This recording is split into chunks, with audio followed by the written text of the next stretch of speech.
Hi, this is Joanne Risden with Smart Image Media, and I'm responding to a question that a couple of my friends on Twitter have, Danielle and Lynn. Hey Danielle and Lynn, I just want to say hi. Basically, they asked what personal brand is and how potentially you can tie it to a small business.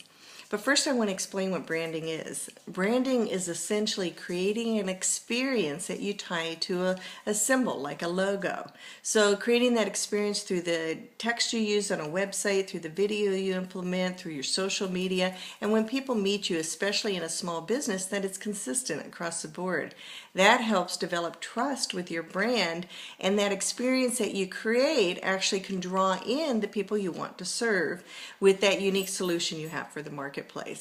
So that's what a brand is, and a lot of people think it's just a logo, but it's so much more than that. So spend time in discovering that brand.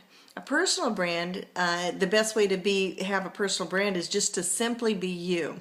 And since Marcus Lemonis is the one that we kind of have in common, we met through tweeting on the Prophet, he does a great job at having a personal brand. He's authentically who he is. He connects with people by responding himself. He doesn't have someone else do it for him. It doesn't seem automated. And not only that, but he's authentically who he is. Even on his show, there's several bleeps and everything for language because if things get heated.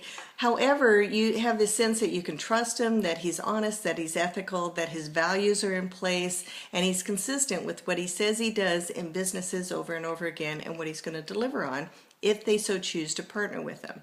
So he does a great job at a personal brand and then tying it into something he's doing like The Prophet, and then also Camping World, which is the large company he owns, and things like that. So he's able to gain momentum through his personal brand and through all of the businesses that he has by doing social media, tweeting and Facebook, and then tying it in with the show he's got on CNBC. And so he's doing a great job. But how do we tie it in on a smaller level for a personal brand and a business? Well, Danielle, she happens to have sell fairy gardens, and now she's selling them to her friends. So right away, when I start tweeting with her, I'm like, what's a fairy garden? And I still have yet to find out, but I know I will after this video. So she does fairy gardens. She sells them to her friends, but also, and the name itself is intriguing, but I also know that she's been married 31 years and has 4 children. So we connect on so many different levels. So she's already broadening her personal brand just by interacting with me on Twitter. And then now her fairy gardens are intriguing to me. So what I would recommend for her, just keep being herself and being honest, ethical, and vulnerable with the audience that she talks with. Speaks with, like myself, but also start to include like this fairy garden concept. What does that look like? Maybe start posting pictures of the fairy gardens and explaining what they are, why you created them, or what's unique about them, who you created them for, and tying that in, because when she brought them up, she by no means wanted to sell me a fairy garden, but now she's intrigued me about her fairy garden, which is absolutely the thing to do. You don't want to go on there and try to sell people things. You want them to get intrigued to where they're asking about it, and so you're bringing it up casually. And honestly, I don't think she had any intent, because I asked her the question of what business she had, or if she had one, to even tell me about her fairy gardens.